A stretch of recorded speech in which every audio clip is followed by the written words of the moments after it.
Well, good afternoon. We're on the back end of 2 days, and I hope you're all still happy.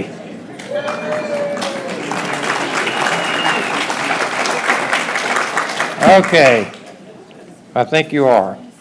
Good, good. Well, we once again appreciate you being here. Now, some people say we save the best to last. In fact, he told me that, but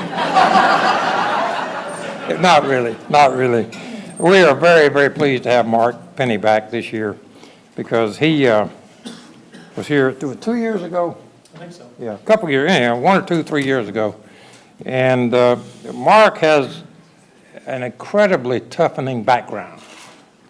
I don't usually say a lot about speakers here, but I got to say this because it's on my, I'm a Baptist, it's on my heart, I got to say it. So, and speaking of Baptists, some of the projects he's senior vice president of, doing a bunch of stuff, First Baptist Church in Dallas, DFW. How many of you have seen the Rockwall City Hall, the new one? He did that. If you like it. But what really raised him to an extremely high level in my mind, I mean like up here, he was responsible for Texas Stadium. And guess who his supervisor was? Jerry Jones. And he didn't kill Jerry, and Jerry didn't kill him. So Mark, you got to be one of the toughest human beings going. So come on up. I think it's safe. Thank you, Jim. I don't need that coffee. Thank you, Jim. That was probably the most entertaining introduction I've ever had in my life. And it's not entirely untrue, but there's a lot of untruths in that. My name is Mark Penny. That is correct. The rest of it I'm not quite sure about. So I'm honored to be invited to speak with you guys again. It's been a couple years, and last time I wasn't good enough to be your keynote, so apparently I've gotten better in the last 2 years, and you guys are going to let me anchor this whole team all the way down to the Olympic gold, I hope, and we don't fall short. But I know you guys have had a tough couple days of heavy IT project management sessions, so I promise you we will not talk about IT, and we'll try not to talk much about project management, and hopefully you guys enjoy the session and get something out of it. I am the Senior Vice President with Manhattan Construction. We are a general contractor in Dallas, Texas, but to say that is a little bit falling short of what we really do. We work closely with owners and architects, hopefully as early on in the project as we can, to help projects be a success. And when I was asked by Debbie in the symposium to put something together on risk, and I asked what the topic was and what you guys would really be interested in, she said, I have no idea. Just talk about something that you guys do on construction projects. So we came up with facing risk in a risky world because your whole session has been centered around risk. And reading through some of the bios, I haven't been fortunate enough to hit any of them. Reading through some of the bios, I believe that what we're going to talk about this afternoon for the next 3-4 hours will really hit home on some things that Stacy has said and some of the other people have said. Like I said, it's not an IT-focused session, although for those of you who are IT folks, there's a data center in every single one of the projects we built. Okay, so that's why it's relevant, and you get your course credits for this. So to talk real briefly about who we are and what we do, Jim mentioned a couple of the projects. We do high-rise office buildings, Pier 1 Imports. Unfortunately, that's no longer Pier 1 Imports. It's now owned by an energy company, I believe.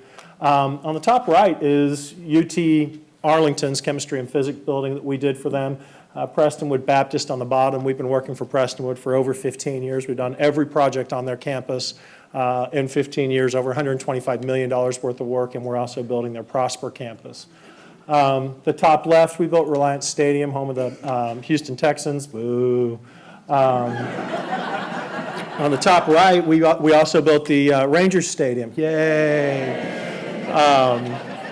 And we continue to work for the Rangers. Just last year, those of you who are, anybody a baseball fan here?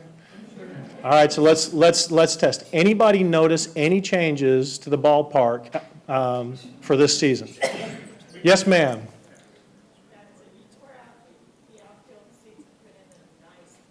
Yes, ma'am. So give her the prize, Jim. She gets that prize we talked about. Okay. Yeah, we did a renovation between the World Series and opening day, 4.5 months, $10 million.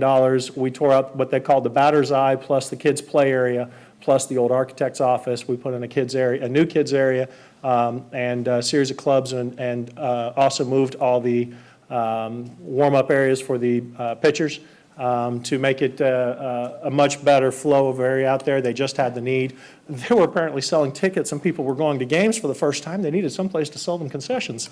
So they did that, and then this year we're going back in and doing some stuff at home plate, back behind home plate, doing another kind of 5 months, $10 million renovation for them there. Lower left, we worked at Oklahoma State up in Stillwater, built their arena several years ago. We're headquartered out of Tulsa, so I showed the BOK Arena, which is another multi-purpose arena in Tulsa that we recently finished. We also build casinos. We don't tell the Baptists that, but we do build casinos. We try to stay away from the tent-like structures up in Oklahoma. The one on the left is the L'Auberge du Lac in Lake Charles, Louisiana, for Pinnacle Entertainment. We're doing a couple others for Pinnacle right now as another one of our repeat clients. The top right, we did the $250 million expansion to the Capitol Visitor Center in D.C., where if anybody been to the Capitol since they've done the new Visitor Center? Anybody notice the difference between the old Visitor Center and the new one? Okay, well, back in the day, there wasn't a visitor center, so to get in and go and take a tour of the facility was a real bear. You had to wait in lines and do all of that. Now there's this phenomenal, several 100,000 square foot building underneath the ground that you don't even notice. The parking lot was restored on top, and it's all grassy. That was one we worked on. And then on the lower right, we call it Bush 41 because there's also now a Bush 43, but on the lower right, we did President George H.W. Bush's facility in College Station. Let's see, what was the next slide? But what we're going to talk about today, what we're going to talk about today is 3 or 4 of the kind of signature projects that we've done that we would consider to be really, really true project management success stories. And I was reading the short piece on Stacy's conversation that he had with you guys earlier today, I believe, about the importance of not just tracking your success, but actually planning forward. Sorry to completely slaughter what you put together there, but the idea is exactly what we try to do on every project. We don't look back or just try to keep up. We are always looking ahead at how we can manage these projects. What I didn't do with my presentation this time that we've done in the past, because it really is what you've spent the last 2 days doing, is going to the detail of every single process we use. But every single process we use is the same process you use. We may call it some different things. As a matter of fact, the Cowboys Center was put up for a PMI Institute Project of the Year, and actually was one of the 3 finalists. And when I got the call to put together the submission, I had to learn the PMBOK because we're not PMI and we don't speak PMBOK. So we had to learn PMBOK, and it was very interesting to see how everything that's in PMBOK relates right back to what we do. We just call it something else. So we have a series of processes for managing projects that is no different. We have to deal with stakeholders, internal and external. We have to deal with schedules, workflow, whatever you want to call it. Obviously budgets, cash, money, whatever you want to call it. We deal with all of the same things that you deal with. And whether it's a $30 million project in Rockwall County or it's an $800 million project for the Cowboys Stadium, it's the exact same process. And all of it's focused on getting ahead of what the next challenge is going to be. This project was a great example of that. We started it in 1997 with the Cowboys. They wanted to raise the roof on the old Texas Stadium. We found that to be physically impossible. So in 2001, we put together a schedule with them. They knew their lease expired in 2009. We put together a long-range schedule with them, including city approvals, financing, and all of those terms had to be done in certain periods to meet a 2009 schedule opening. We went through basically from 2001 to 2009 and finished every single thing exactly in the timeframes that we had suggested they needed to be done to complete for their project opening. You might think that took a 40 or 50,000 activity schedule. Well, actually, it was really simple milestones until we hit the construction. And then to manage the construction, we had a multi-thousand activity schedule with a lot of relationship ties and 70 or 80 people managing those processes that actually got it done. The Cowboys are a repeat client of ours. We've worked with them since '93. We continue to work with them today at the stadium and other places.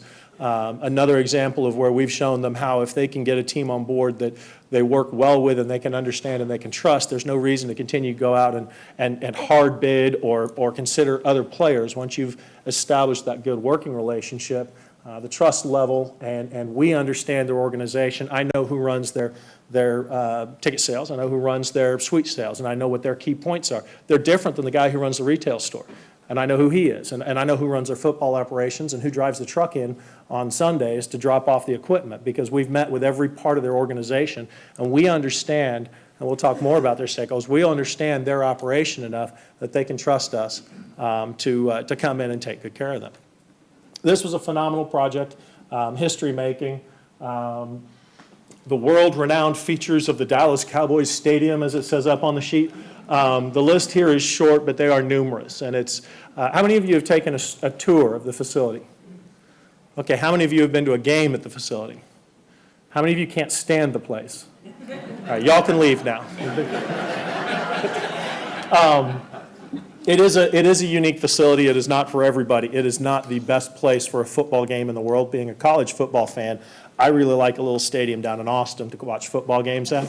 And I will, yep, I knew there were some flat tires in the room. All I have to say is, as of today, at least our stadium has working toilets. But I will also tell you that we're on the team helping A&M right now figure out, because our company is mostly Aggies, we are on the team with A&M right now. They are getting ready to do a major renovation to their stadium, which will bring it up to hopefully the 1900s. I'm sorry, how did we get off on that subject? You started it. Jim started it. Okay. By the way, I'm a Longhorn. Back to the Cowboys Stadium, when they first looked at what they wanted, the one big focus that they had was they wanted this to be a premier, world-class facility, and we joke that this is a really expensive, high-end private residence that a football game breaks out at 8 times a year. It is not designed for 8 football games a year. It is designed for 365 days of use. It's designed for football, basketball, baseball, tennis, hockey, anything they can put in there, boxing, rodeo, monster truck, soccer, concerts. The list goes on and on. What was that? Opera, Star Wars. I mean, who would have thought? And the idea is they've got, 28 leasable spaces where you could go and have a seminar if you wanted to. If you want, you can have a 100-person intimate dinner in the Cowboys locker room. It's a leasable space. They'll shut the space down, bring in tables, and they will cater to you. And you could have your event hosted at the Cowboys Stadium in the locker room. You can have it on the football field. When you go through the stadium, you'll find there's not a lot of football references. There's not a lot of cowboy references. There's no red and white checkered tablecloths. They were very specific about the high-end finishes and the very modern look that they were looking for. Just a few features to point out. They've got the world's largest glass end zone doors. You can see in this picture they open. Another first, and what that does is it gives them a nice airflow and basically makes it an open-air stadium for them. One thing they didn't like about Texas Stadium was how dark and dank it was. So everything in this stadium, this is all glass around the outside edge, and of course all glass around the top. You've got the retractable roof, but the retractable roof itself is also a translucent product that lets light come through. This is actually with the roof closed. Bless you. With the roof closed. Some of the challenges we face just looking at looking at Cowboys Stadium, they really like the dome shape of Texas Stadium. Again, they went into their branding guys and said, what is the Cowboys brand? The number one part of the Cowboys brand is the star. The number two thing about it, most recognizable about the Dallas Cowboys was Texas Stadium, the hole in the roof and the shape of it. You can take a picture of all 32 roofs of NFL stadiums, and about the only one most people can pick out that's Cowboys Stadium. So he wanted to maintain that shape, and because of that, we did these large trusses. We didn't set out to build the largest column-free space in the world. It happened by accident because of the desire to keep this domed look here and make sure that every seat in the house had a good view of the field. And you say, well, why do you need that? You have a video board in the middle. The video board didn't come into this project until 2 years after we broke ground. They still couldn't decide if they're going to put a video board on the end zone or put it up in the middle. So basically, the entire design process of establishing the bowl was focused on having the best sight lines in the NFL. And even though the building is bigger than Texas Stadium, the sight lines from the suites are better than the sight lines from the suites were in the old Texas Stadium. The only worst seats in the house now are the ones above the suites, the true upper deck. Largest enclosed stadium in the world, largest dome, most suites in the NFL. Everybody says, oh man, you added a bunch of suites. It has 6 less suites than they had in the old Texas Stadium. The old Texas Stadium had 356 suites. This has 300 suites. So they've always had the most in the NFL. They do have sideline suites, which were the first of their kind, the largest video board. Here's a real challenge. The planning that went behind this was just tremendous in terms of hanging that. That's on an 8-story structure. It's basically an 8-story apartment building behind that video board is attached to. And one of the real struggles we had, the story that goes untold, is these pictures were taken at completion. These are what we call static structural cables. They're 3-inch diameter cables that support the video board up to the structure. There was 8 of them, 2 at each corner going up, and then another 16 going up to keep it from swaying, what we call sway supports. In June, remember this opened in August, in June they came to us and said, we'd really like to move the video board up and down. And we said, well, there's a lot of things we'd like too, Mr. Jones, but we'll just go ahead and call it even. Actually, I think we said it's easier to put a winning football team on the field than move the video board. All right. Many of you may remember U2 was coming in concert. U2 had a 125-foot tall stage. Anybody know how high the video board is? There we go. We got some football fans in here. We're not going into the story of the kickers kicking it. But he came back to us and said, well, I'd like you to move it. I'd like you to make it movable. And we said, well, to move it will cost about $1.5 million, $2 million to move it one time. And he said, well, what if I want to move it a lot? So we went back in with this up, with the video board live, and by October 12th, we had to have it 125 feet off the ground for the U2 concert. Now, they still played all their regular season football games. What we had to do is we had to disconnect the cables because they're all static. Everything was in conduit, hard pipes. They were all static. We had to take everything apart and put it in flex cables and put 24 hoists up in the ceiling that could take those 24 cables and bring it up and down. All of that going on while every other Sunday there's a football game. And, it was one of those things of, oh, by the way, the video board has to be operable for every game. There was never a game that the video board wasn't operable. And that's one of those examples of a success story because a lot of people would have looked at that and said, oh my gosh, there's no way that can be done. And that's what I said. And true to 6 or 8 years of working with Mr. Jones, he said, well, do it anyhow. He never really took no for an answer. And so we found a way to do it. We had a whole lot of plans. I mean, you can just count the number of stakeholders we had, and we had a whole bunch of schedules that were down to the day, down to the hour. Sunday night after the football game, everybody would be leaving out. We'd be running back up into the catwalks, disconnecting power cables, and starting to do our work again because Monday morning we had a crew coming in and starting to do more work on it. So, and there's probably a dozen of those. By the way, if y'all have questions, you can call them out. How much does the roof weigh in total? I'm sorry? How much does the roof weigh in total? A lot. I mean, A lot. the Cinderman scoreboard weighs 1.2 million pounds by itself. Is that now that it's retractable? Is that its new weight with all the? No, it's more than that now. And then We've each never panel- weighed the new cables because the cables are 4 times what they were before, and the hoists are more. And then each panel weighs 1.6. There's 19 million pounds of force going into each one of these. The equivalent of what the Golden Gate Bridge has going into its supports. So, Just a little bit. by the way, everything I tell you may or may not be true. So if you know the answer better than I do, okay. This was a construction timeline. It doesn't show very well on a projector. You can see right over here, there's a whole bunch of people around a pile of dirt. That's when we broke ground in April of 2006.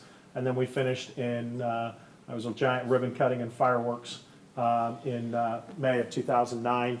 And then they had their first games in August. We had our soft opening in June of 2009.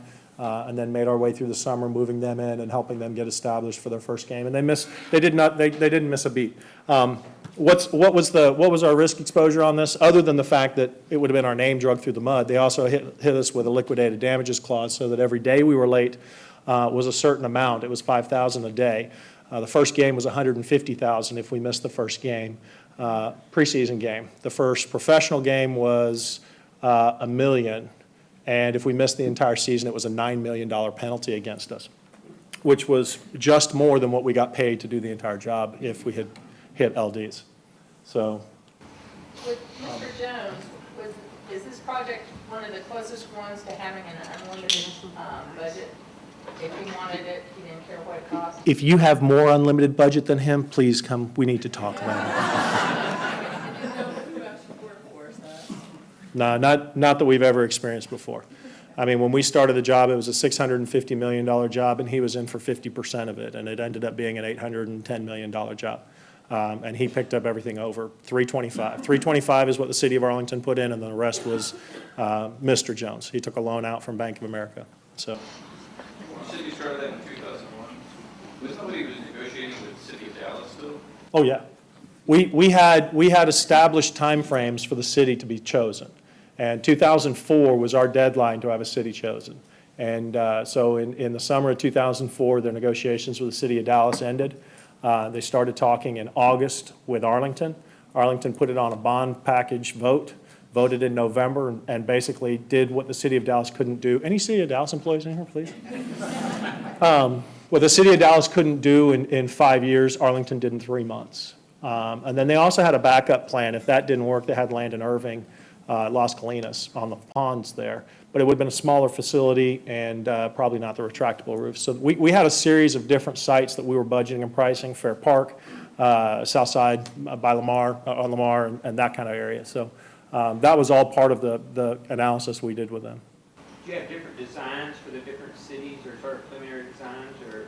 Very roughly so. Very roughly so. Basically, they were, and that was the interesting thing. The very first meeting we walked in, they had a nice rendering. I still have a poster of it that one of the designers had done with kind of a football-shaped hole in the roof, and the roof kind of slid sideways, and it was all fancy. And the first thing he said is, "We're not building that stadium."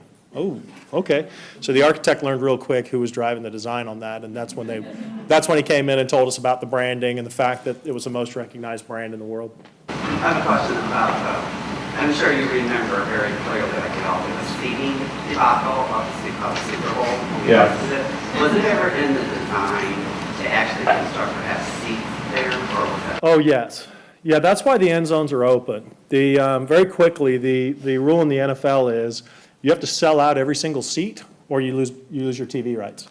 So back in the day, we always said, well, we don't want to have 105,000 seats against Detroit because we'll never fill the stadium on a game against Detroit. So the stadium actually has 63,000 fixed seats, but it was always designed for 100+ thousand capacity, and it was always to go in the end zones.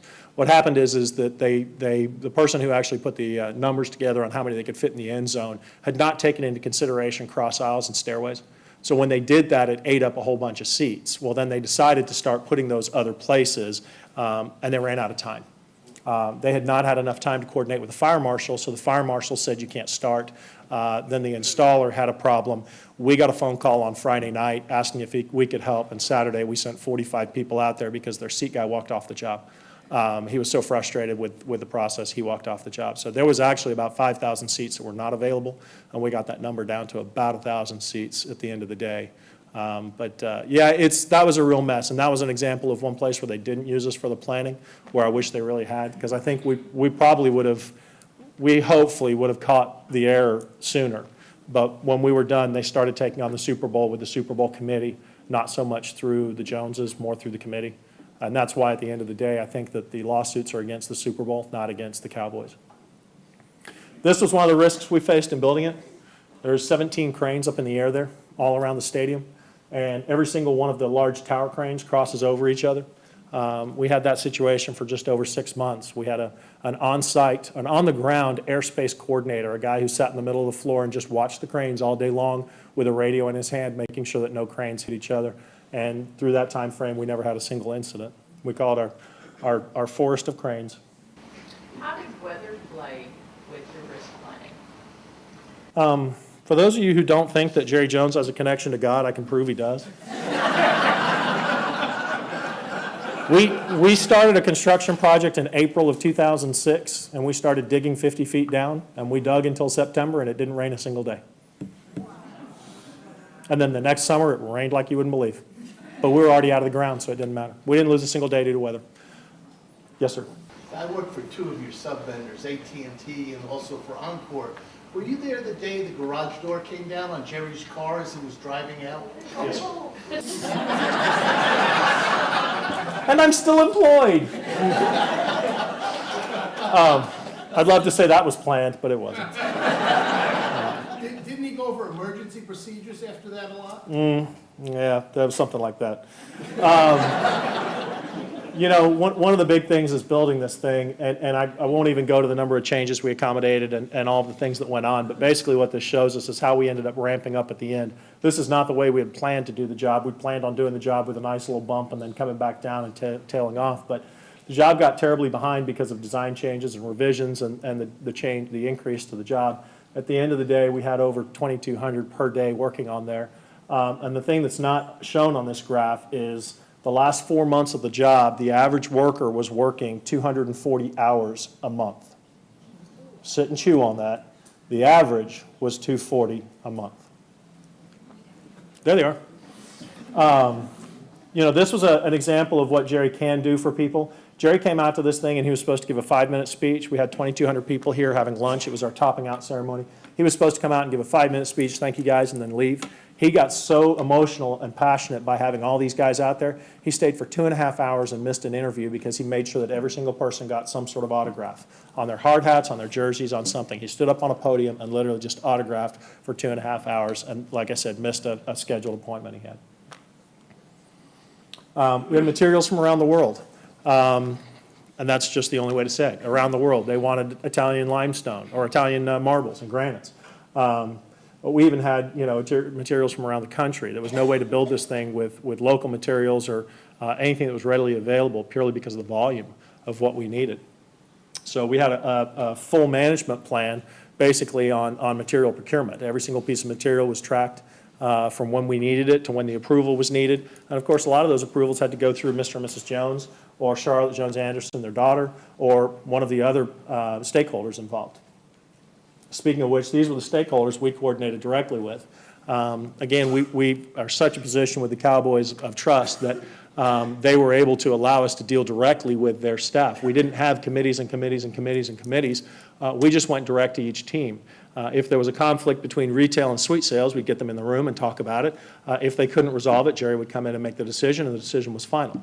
How many people have been on projects where there's nobody who can make the final decision?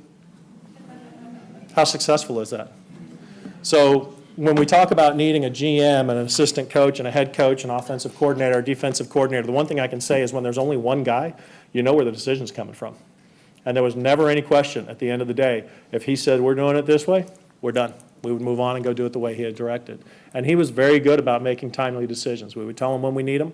We would tell him the problems we're having. We'd try to work with all these people, and if it didn't work out, he'd walk in and take it. Now, that also meant some of these folks pay him money. So sometimes it meant he didn't get what he wanted. Because if he's got an AT&T coming in, they're saying, I'm going to give you X number of millions of dollars. What I really want you to do is this over here. He had to play that card himself and decide, okay, I'm going to tell my team to do this, even though it's not what we want, but it is what our sponsors want. They were very, very cognizant of the stakeholders that they deal with in terms of their sponsors and making sure their sponsors were taken care of. To the point where there was some things about the Miller Lite Club. How many of you have seen the Miller Lite deck on end zone with the go-go girls dancing up there? There was a whole lot of controversy about what we were actually going to do there. And you know, Miller in the end said that's what they really wanted to do. So they kind of won that. The artists were the most amazing. 14 artists, 14 major pieces of art. And I don't mean pieces of art. I mean they're 100 feet tall by 200 feet long. That they purchased and have around the building in there. How many of you have taken the art tour out of the stadium? There you go. If you recommend it? Yeah. Coming soon will be a Hall of Fame type museum tour throughout the building. They're going to add some Hall of Fame type stuff throughout the building that you can go walk around and see. Okay, so after that wonderful project, I got to go to SMU and work on the George W. Bush Presidential Center. The George W. Bush Presidential Center, or as many people refer to it as the Presidential Library, is not a library. You cannot check out any books, and you can't really read anything there either. Kind of appropriate for that president. Sorry. We are fortunate to say we're the only builder that's ever built 2 presidential libraries. There's 13 presidential libraries out there right now. There's an organization called NARA, the National Archives and Records Administration, that manages the presidential archives. And the purpose of this building, it's a 225,000 square foot building. It has a 14,000 square foot museum that you can walk through, and it's kind of a period museum. You basically can see kind of what life was like in the 8 years that he was president. It's not intended just about his presidency, it's about a time frame in history. Excuse me. And that seems like, I just said it's 18,000 square feet of a 225,000 square foot building. So what, Mark, is the rest of the building consisted of? Well, one of the major functions is basically the archives. Everything that the President and First Lady touch during their presidency becomes property of NARA, the National Archives and Records Administration. Everything. Every gown, every outfit they wear, every letter they receive, every gift of state. Now, they're allowed to purchase things at market value, but they get given a lot. All sorts of trinkets and gifts and thank yous and things like that, and they just have stacks of them. They also have things like on September 11th, when he was sitting teaching or talking to the class, one of his aides wrote on a sheet of paper a note and held it up behind him so he could see. That piece of paper is in the archives. Everything that had to do with anything in the White House for that 8 years is in a presidential museum. There's over 5 million emails, and he brags not one of them is from him. Because he did not send emails. He has no email account. There is nothing from him or even to him. I can't imagine what they're going to do with Obama's to track down all of the correspondence and communication he has, the social media and everything else he does. So everything that they do goes into this archive and records. And then what they do is they hire 15 or 20 people who sit there and for the rest of their life, literally, they archive this stuff. And they tag it back to reference points. So if you're trying to figure out, during the 8 years that he was president, what was going on with the economy, something that has the word economy or dollars or budget in it has a reference tag, and they can look it up on a computer and they can pull it up for you. You can go do research in this building. How many of you seen, is it the Da Vinci Code, where he goes to the Vatican?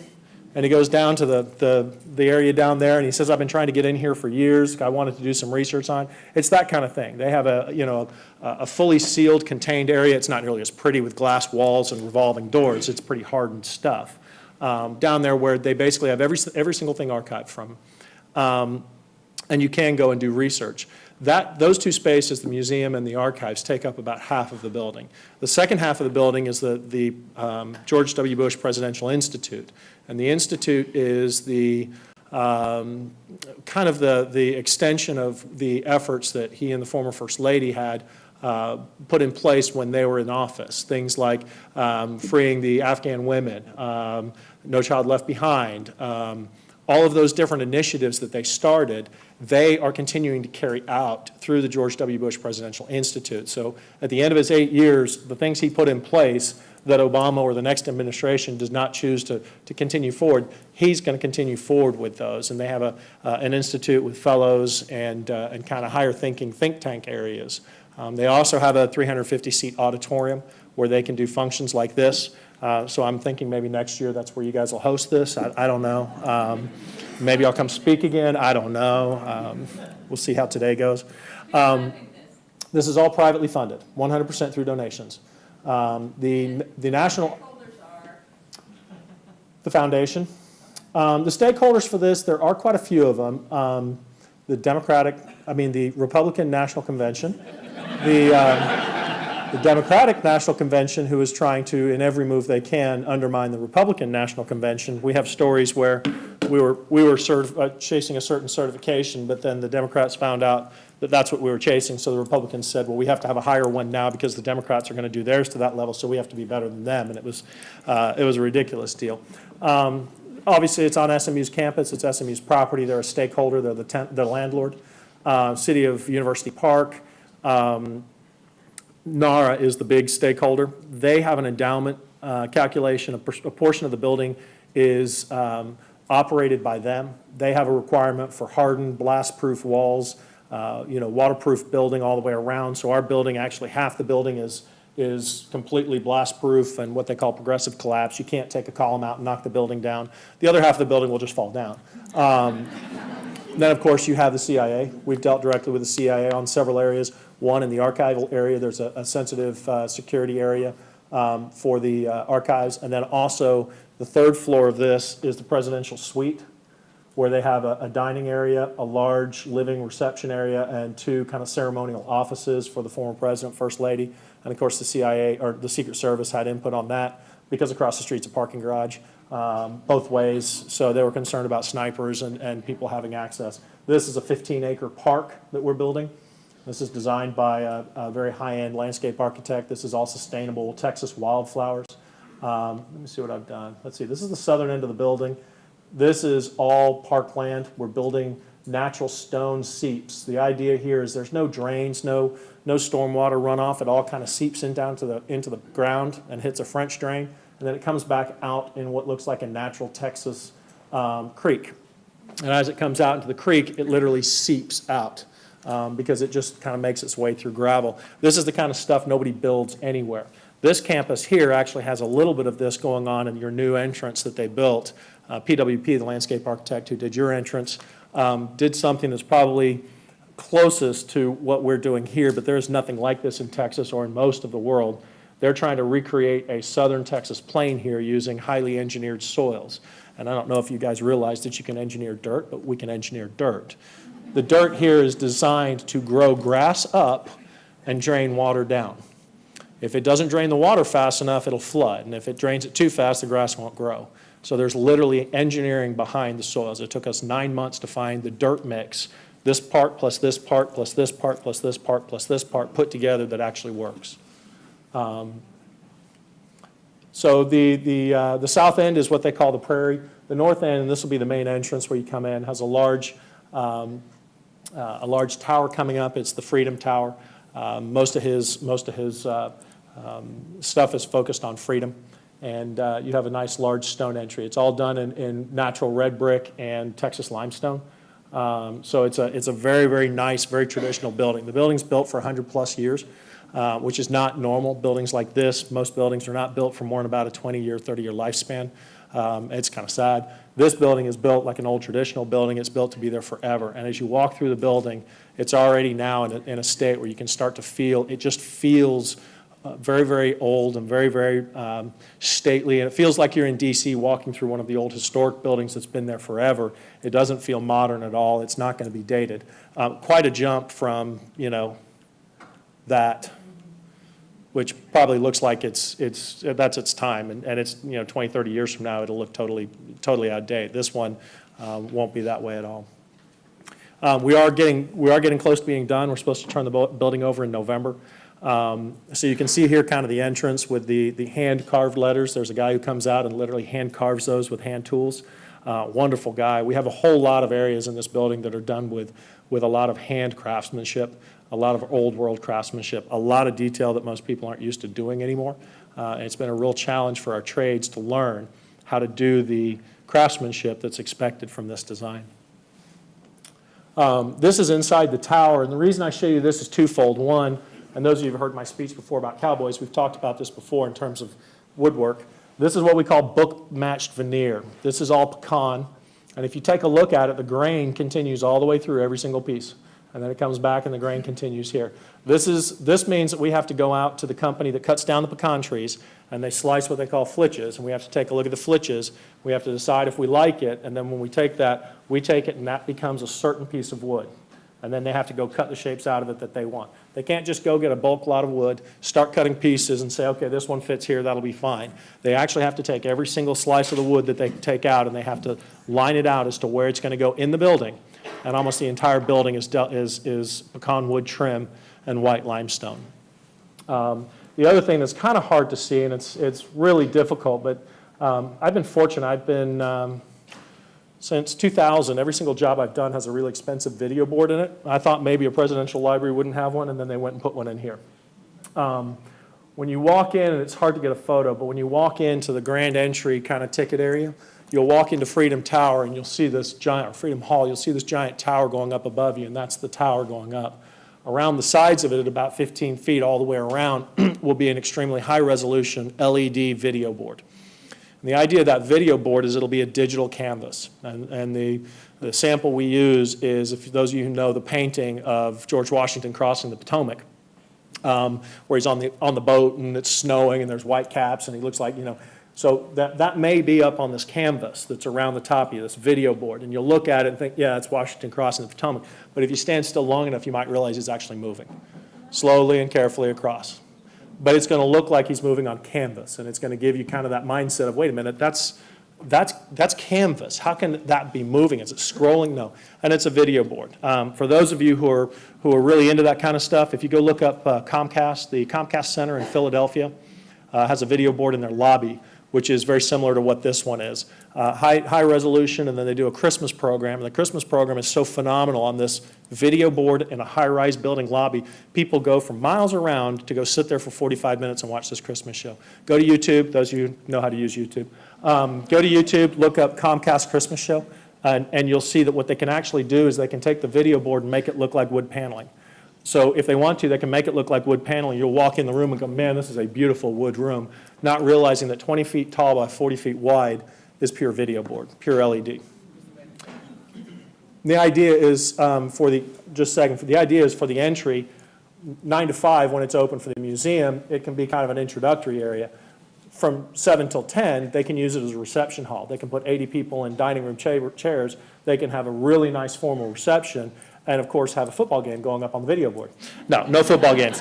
But they can have a really nice production going up on the video board for their guests. And of course, it's all about fundraising. You asked who's funding it. It's all about fundraising, getting more donations, and giving people a reason to want to come and be part of that reception. Yes, sir. That display is Barco. And Barco is the one who does modular displays, high-end resolution things for like U2. The U2 concert, if you've seen their stage, that's all Barco video boards, a very high-end video board, more so than your Daktronics, Mitsubishi, and those guys who do more scoreboards. We call this a video board. We call the Cowboys a scoreboard. That's the video board. And I don't know how many people in the back can see this guy laying down here. We had to. It was horrible duty. I went because I take one for the team. We had to go to Belgium where it's manufactured and see it, just to make sure it was being manufactured right.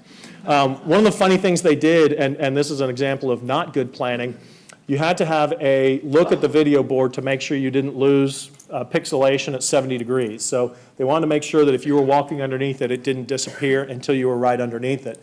So they put lines on the floor at 70 degrees. They basically took their ruler, came out there, and marked on the floor and said, that's at 70 degrees. So if I go stand on that line, what's the problem with that line? It's at my feet. It's not where my eyes are. So we had to get down on the floor and lay down and look at it to make sure it met the specs. So it was a really funny picture. There was like 6 or 7 of us all laying on the floor there watching this video board cycle through its process to make sure that it had the high-end graphics. This is just to show you how quality that is. That's taken with a camera at about 6 feet away from it.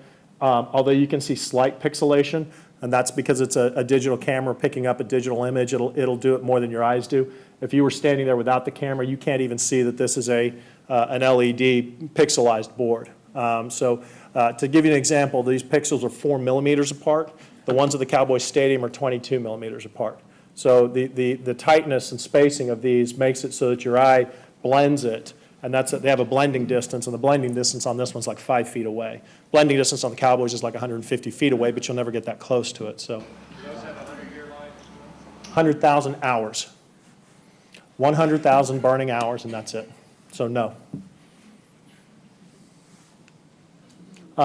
Motorized storage. These are all their storage shelves for all their archives. These are lined up underneath the fire sprinklers above them. So if the fire alarm goes off, they all reset themselves and create the walkway exits.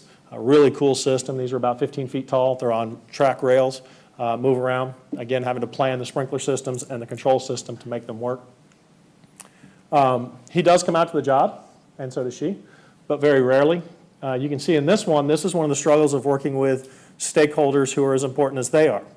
You can't tell the former First Lady of the United States of America to wear a hard hat. If she says no, what are you going to do?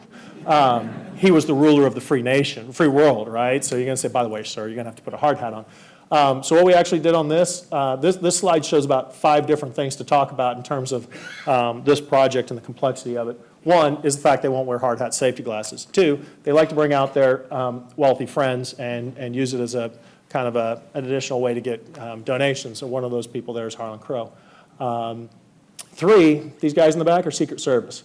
Everywhere he goes, there's 15 or 20 of them. When they came out for this 1-hour tour, their Secret Service and SMU police came out the day before and started riding their mountain bikes around the job site and started patrolling.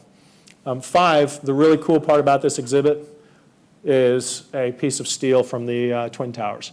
They got a piece of steel from New York. It's one of the ones that actually was an exterior piece of steel. It's 2 beams going up that held the glass, and we've determined that the mangling is actually an impact point. So it's actually, they don't know which tower it's from, but it's actually an impact point from the airplanes. We've been working with the exhibit designers and seen some of their mock-ups. The display for the September 11th piece is just phenomenal. Take your tissues. It's extremely emotional. It's 10 video boards showing the 10 days of September 11th and what happened afterwards. And we have the piece of steel as the focal point. And it's about the 3rd or 4th display inside the museum, and it'll really get you choked up. It's going to be a phenomenal display. So that's my sales pitch for the museum. He did come out for our topping out ceremony, and I don't know what the goofy guy's doing there. By the way, that goofy guy there is the one who did the landscaping on UTD's campus, so you guys are to blame for that, for his goofiness. But he did come out, and the cool thing about this was we had a luncheon for our topping out, similar to what Jerry Jones did at topping out, he actually stood around, and he was supposed to sit at a table. We had 2 tables with a couple dignitaries, and one table was going to be his, and one table was going to be Laura Bush's. And they were supposed to sit there and just kind of meet those few people that were at the table, 6 or 8 people at the table. And he walked over to the table, and they said, "Sir, do you want to sit down?" He goes, "Why would I want to sit down? All the people are out there." And he did. He never ate lunch. He got up and he literally walked around. And construction workers are not the kind of people to approach a president and ask for an autograph. So literally he went and found people who were kind of shyly hiding back in the back or in the trees, just quietly eating their lunch very thankfully, and went over, shook their hands, told them how thankful he was that they were working on his building, and made a real impact to the guys out there. We briefly mentioned landscaping. There's a 15-acre park. We're spending $1 million an acre landscaping. It's a ridiculous landscaping plan. Because we have time limitations, I won't spend the next 2 hours going through that. Apparently, this is what it's going to look like when it gets done. For those of us from Texas, we call those weeds. The landscape architect is from Boston, and he calls those wildflowers, and he has actually planted them. There is a 42 variety seed mix that we're planting of wildflowers. And these are plugs. Because those weeds can't grow by themselves with seeds, we had to go grow them someplace. There's 350,000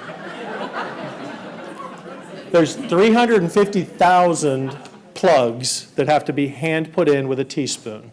So that's our landscaping story. Okay, the next one we're going to talk about is Mr. Joyner's favorite here, is the Baptist. Baptist Church, First Baptist Dallas, was built in early 1900s or late 1800s, we're not quite sure. It's a 120-year-old church sitting on the original property in downtown. Over the years, they've built up around it. Other offices and things have built around it, so we knocked it all down. For those of you who want to talk about risk management, here we've got risk management. You've got a 120-year-old church building surrounded by buildings, and you're going to go blow those buildings up, drop them down, and protect the building. It is so interesting because of the time. I was not the senior vice president, so the senior vice president was so worried about us knocking the church down that he refused to put a Manhattan banner up. Because all the other people put their banner up, and he said, "By God, if we knock that church down, the last thing we want is our name associated with it." And so, all right then, so we did do the work, knock it down. All of these buildings here is where the new church is going. That's their new sanctuary. That's their their existing sanctuary, the existing main building, and then we're building a new building and a parking garage here. That's what the new one's going to look like. You can see the old building is right there. It's that little piece right over there, and then we knocked down all of this around here. Really interesting project. You've got a parking garage. They decided they needed to open it early, so we opened out a year early. People are already parking in it. Anybody here a First Baptist Church member? Do you go down there every Sunday?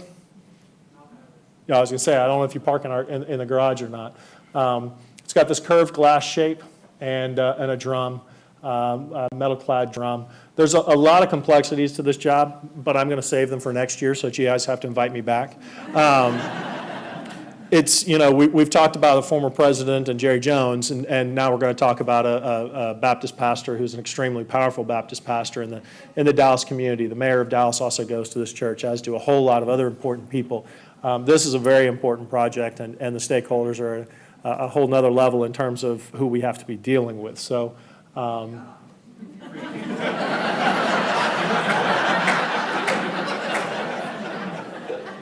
For some reason, we can't get this image in high resolution, so you get to look at it blurry.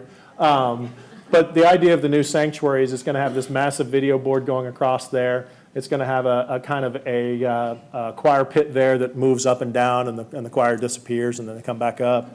Obviously, it's going to have everything set up for HD quality broadcast, sound and picture. That means completely acoustically sealed walls and ceilings. No bounce back reverberation, no echoes. Just like, no retractable roof. No, but it has a retractable pit. I mean, that's the same, it's actually the same people. So. The other thing is on this and on most of our jobs now, we're using 3D modeling. This is one of those things we've learned about planning in advance. We can either go into a building and find out where all the problems are when we get there, or we can go ahead and try to 3D model everything before we get there and eliminate the problems.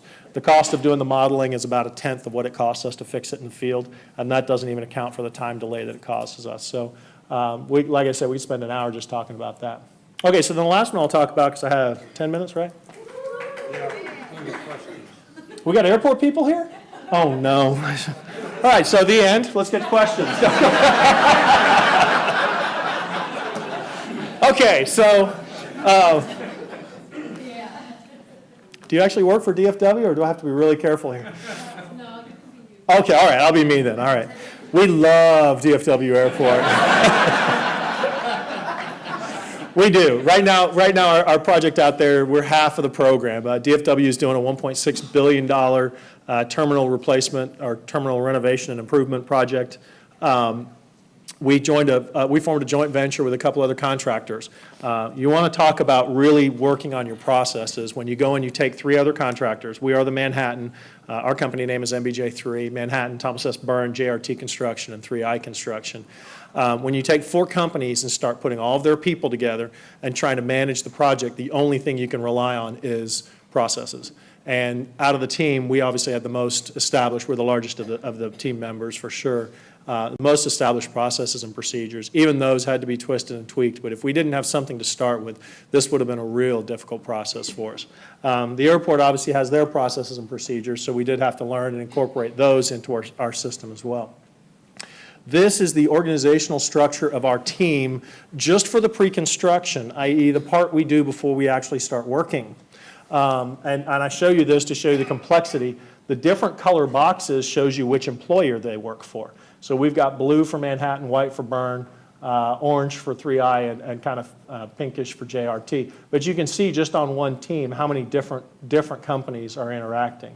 And this is, like I said, this is the org chart that got us started. We're now over 75 people, I think, out there, and at peak we'll probably have 150 people just managing the team. So on Cowboys, which was an $800 million job over 4 years, we had 60 people managing it. This project is $800 million over probably 4 or 5 years, but it takes far more people. One of the big reasons is we can't office at the construction site. The other reason is, as we'll show here, it's not one construction site. So we are doing Terminal B and Terminal E. We're doing, the Terminal B is a mixture, including some American Airlines gates and then others, and then Terminal E is all non-American Airlines gates. The office trailers here are 17 7-wide trailers put together. Okay, so there's a massive, massive organization which includes the architects, the management for the airport, as well as our team, and then our counterpart, which is the Balfour Beatty team of Balfour, and it's called BARC. Before, the terminals were sort of similar, except for when we finish, are they going to be alike, or is each one going to be different? They should be very similar. They should be very similar. They're trying to keep a very consistent finish to them. But one of the interesting things, this sheet here that we have here is our bus route. And you think, well, who takes the bus? Well, of course, the workers do. Because we have to have so many workers, and we're not allowed to park on the job site because the job site's an active air site. It's active airflow. We can't put people just going and parking their personal cars next to the airplane you guys are getting on to go on your Florida vacations. So the bus trip is 7.7 miles round trip from the parking lot to Terminal B, because it has to go all the way down and then out to where the parking is. And we also have a sub-trailer lot out here. Like I said, our trailers are here and our job site's all the way over here. We also have a job site here at Terminal E. So we're doing interior renovations, and there's a whole lot more to be said about DFW, about what the work is. I'm not doing it justice in 10 minutes. It's another 2-hour presentation. So that'll be for the year after next. But this is the planning that it's taking, and this is where this really applies to what everybody in this room does. It doesn't matter what your focus is. It's the same thing. It's thinking ahead of where you're going to be tomorrow. This is Terminal B, and you can kind of see we have it quadrant off into phases. But this is an active terminal. It has airplanes pulling up to gates, and it has airlines extremely anxious to utilize those gates, which means that we can't just say, hey, we're going to go in there and shut them all down, do our work, and then come back and you guys can get back in. They want the maximum number of gates operational the entire time, which means we work at gate areas at a time, few numbers of gates. And when we tell them we're going to be done and they can have that gate back, we better be done because they've got planes coming for that gate. And they've got to plan, obviously, all of their operations around what we tell them. This is probably the trickiest one for us. In addition to doing the gate work, we're doing this little thing up here that we call a stinger, which is a new gate area. It's a new satellite terminal. You can see these red planes here are the ones that while we're working on it, those red planes can't park there. You see kind of purple ones, which is what we call flex gates, and then green ones, and then over here more red ones because we're also doing two things. We're doing a BD connector connecting Terminal B to Terminal D. We're also doing what they call an FIS corridor, which is basically when you get off an international flight, you're in a sequestered corridor that takes you down to baggage claim. They're adding one of those there. So we don't have a whole lot of pretty images. I got a minute or two. We don't have a whole lot of pretty images. This is a picture of the North Stinger that's going to be built. That's also a picture of the North Stinger. But again, this entire thing is being built with active traffic around it. We had to extend the runway paving around the back of it because the airplanes will literally be going right around us while we're building this. You know, this is the level of detail we have to go to. We have to tell them which gate is closed and how those gates are interacting with each other. This little line down here, modified for acceleration, trying to make sure we can get them the gates as fast as possible, getting them new plans to make sure as we go into a 50-year-old building, we find all sorts of things that nobody knew was there. So obviously there's going to be impacts and there could be potential delays. So then we have to figure out how to accelerate to get back on schedule. This one is a really complex one. I just threw it up here to show the complexity of the baggage handling system. We're replacing or enhancing the baggage handling system at both terminals. And if you look at this one, you can just see how many different pieces there are to it in terms of the different carriers that you've got to deal with all the way around to integrate with the system. And then some of our projects are so small, they're as simple as we need you to add one little gate here. Our current project numbers out there, we have over 20 different projects going, completely separate projects going with the airport. Some of them as small as $1 million. We need to add a new gate right here because we're losing all these other gates. And so there's a whole lot of interaction with a whole lot of different people, and everything's completely under operation. It's probably one of the most complex things we've done in terms of a project. So, and some of them are temporary gates, and some of them are permanent gates. Some of them are temporary gates and will become permanent when we go back to renovate the entire area. Some of them are permanent gates that will stay permanent, and so we're trying to finish them. So it's a whole mix. So are you only doing 2 of the terminals B or something? Somebody else is doing it? We're doing 2, and then there's another team that's doing the other 2, yes, sir. And we all meet together to make sure it's all consistent. We have meetings with basically our competitor out there and sit and make sure that the floor finishes are similar and the whole project is going to look consistent when it's done. That gets me to the end.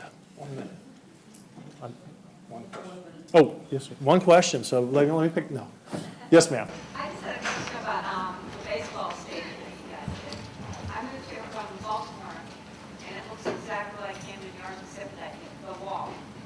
Why is the design the same? It was at that point in time when those were being done, there was a big pressure in the architectural community to build them like the old stadiums, the old brick stadiums. So both the architects, they're different architects, but both the architects were kind of pushing the same old style brick look. And because I lived up in DC when that one was built and went up when it opened. I'm sorry? You're almost identical. Yeah. Someone else had a question? Yes, sir. How do they, so with the airports, how do they plan for planes that they don't know how big they're going to be, let's say, in 10 years or 15 years? They plan it by plane. So they have a standard for each size plane. I mean, so Boeing comes up with a, you know, 999 plane is twice as big as the plane is right now. What they're going to do? We'll go back out there and fix it, hopefully. Any other questions? I'll stick around afterwards for questions, so. Yeah, you're over right now. Thanks.